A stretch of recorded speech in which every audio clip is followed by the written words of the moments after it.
There are two types of Ikigai, and today I'm going to explain the one type that is known all over the world but has a bunch of misconceptions and is the more difficult one of the two. So if you're trying to figure out what your Ikigai is, or if you're still on the search and you think you might know what it could be, this video will help you tremendously, because by knowing both categories in and out, it will help you find out what your Ikigai is.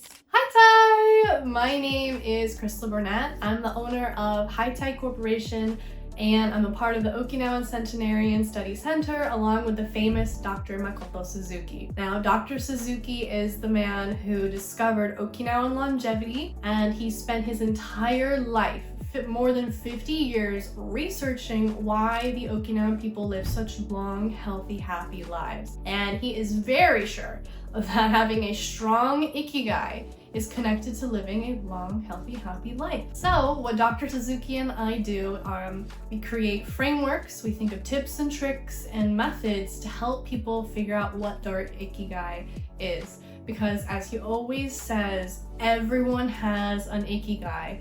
It's just some people haven't figured out what it is yet. To get started, what is this one category I'm talking about?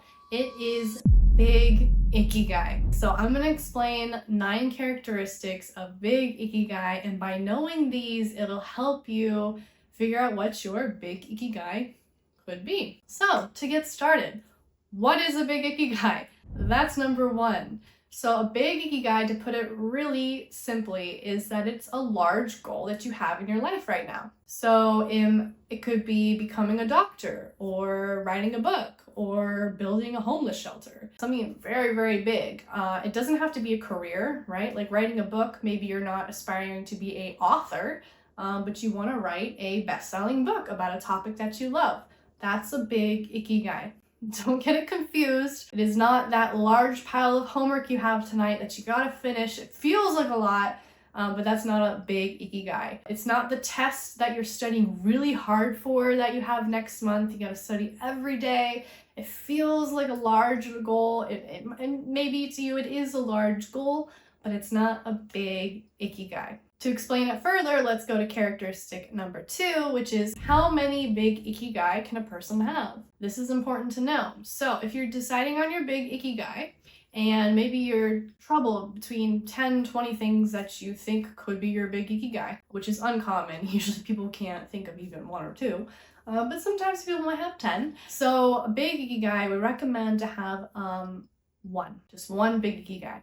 Now, I said it like that because some people have 2 or 3, but that's really pushing it. So you only have so much time in your day, right? You don't want to become overwhelmed and burnt out. So let's say that you think your big Ikigai is becoming a doctor and writing a book and building a homeless shelter. That's a lot of stuff and it could overwhelm you. And it's best to just focus on one thing so you can be the master of that one thing. So we recommend having just one big Ikigai. It's okay to have 2, you're pushing it with 3. So just be careful with your time management. The third characteristic of a big Ikigai is that it's the Western perspective of Ikigai. So I said in the beginning of this video that this is the more known Ikigai category in the world, and that's because it's similar to what we see with that Venn diagram. So all you have to do is Google Ikigai and you'll see this famous Venn diagram everywhere. Now, spoiler alert, me and Dr. Suzuki don't fully agree with that Venn diagram. We tweaked it a little bit to make it more authentic and in line with the longevity that we've researched for so long. But not to say that the Western way of thinking about Ikigai is wrong.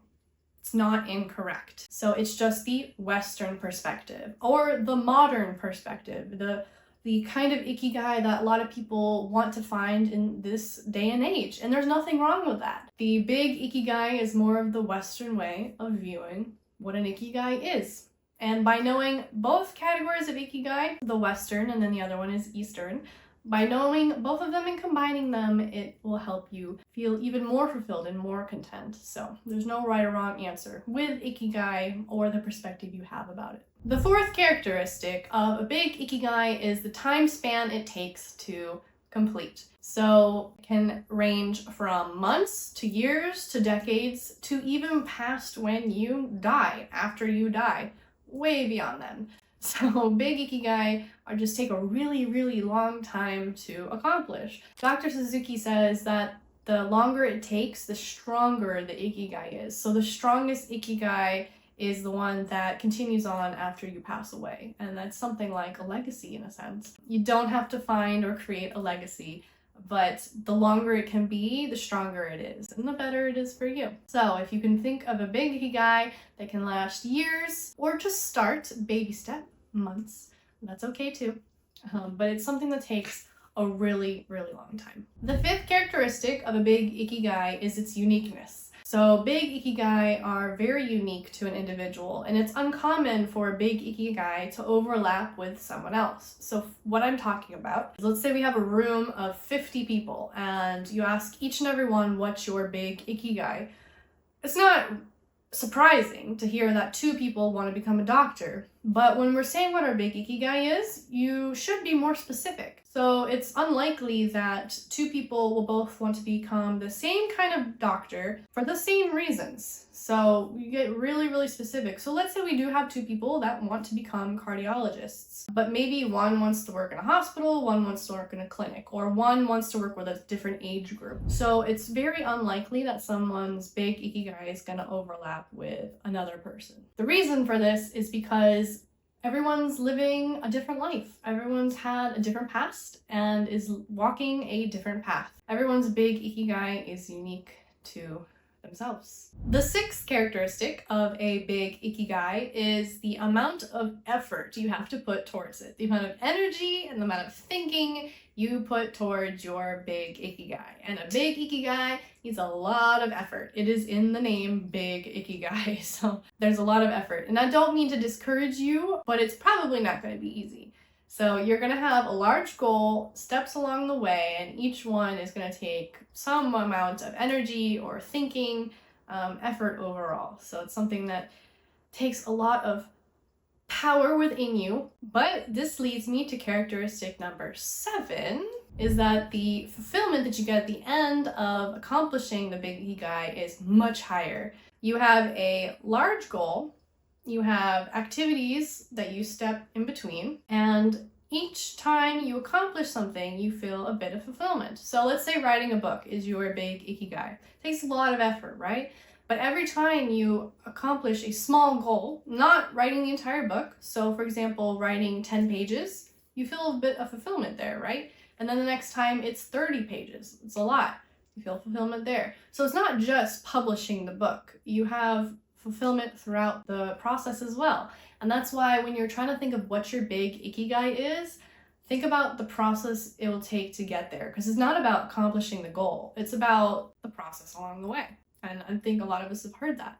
So don't just think of that thing that you need to accomplish. You have to enjoy it while you're doing it. That's what makes it the best. That's why finding your big ikigai is one of the best things you can do. Because it's your every day, your morning and night, your week to week to month to year to year. And you want to enjoy that, right? Not just wait for one moment when you finish something. But that leads me to characteristic number 8, which is the difficulty level of a big ikigai. Finding it is very hard.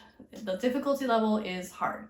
Now, if you're lucky and you're one of those kids that just loved tennis, you're a tennis prodigy, you just picked up a racket and you just were great at it, you loved it, you continued to improve as you got older, and now you're a famous tennis star. Like, that is a wonderful big ikigai. Those kids are so lucky that they found their big ikigai so early on. Piano, the kids that are so good at piano, like they're just 2 years old and they already know how to play the piano. They know those kids, they have found their big ikigai and they love it. And that's so cool, that's great, they're very lucky. Not common though, okay? So don't feel bad. The difficulty level of finding a big ikigai is usually very hard, and don't feel bad about that though, because it's naturally supposed to be. And characteristic number 9 is that a big ikigai is extrinsic. Now what that means is that it uses the word external. It's X, it has EX and extrinsic. So it's using the external things to accomplish this goal. So the things outside of you is what I'm talking about. So we have the pages of the book and the writing, or becoming a doctor is the hospital and the tools and the patients. Building the homeless shelter is building the building and getting the furniture and then trying to provide food for the people day in and day out. It's these external objects that help you get towards your big ikigai in the end. So it is in the extrinsic category. Those are the 9 characteristics of a big ikigai. Now, it's very difficult. You can't just find it from this one video. There's a lot you have to go through. But the best step, and the step you've already accomplished, is that you click this video, which means you're thinking, what could be my big ikigai? That's the first step. And it's pretty easy. You'd be surprised about how many people have never even thought about what their big ikigai could be. So just start thinking about it, and hey, maybe you're lucky and you'll find it pretty quickly. But if not, I have links and free materials that can help people find their big ikigai, because that's what I want to do. I want to help people find their big ikigai. It took me about 10 years to find my own, and there was a lot of mistakes, and it was really difficult, and I wish I had a mentor along the way, but I figured it out, and I want to just help people find theirs as well. So if you have an ikigai, please put it in the comments. I love to hear what people's ikigais are, or if you think it might be your ikigai, that's fine as well. You'd be surprised by how many people are embarrassed to say what their ikigai is though. So if you have any ideas, put it in the comments. Love to read it. Or you can personally message me it. That's okay too. Keep it a secret between us. Thank you for watching. Nishei de iru. Yutashiku. Bye!